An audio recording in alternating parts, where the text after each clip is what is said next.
Yan. Purasin mo lang. Dali. Isa. Dito mo hawakan. Para hindi magkuldas. Diyan. Hindi mo nyo may karga lang kung apat. Relax na yan. Isa sa ulihan. Yan tayo sa ibabaw. Bilog-bulabo mo lang ng diling. Kagat.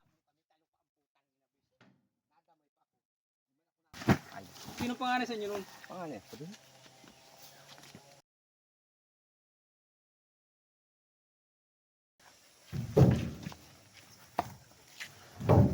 Mayroong may nahulog.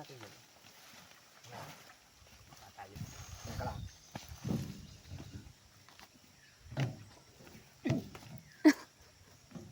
Ito muna ang ano ko.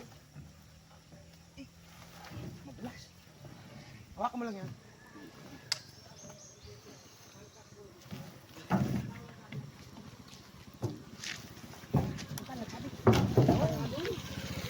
Dali.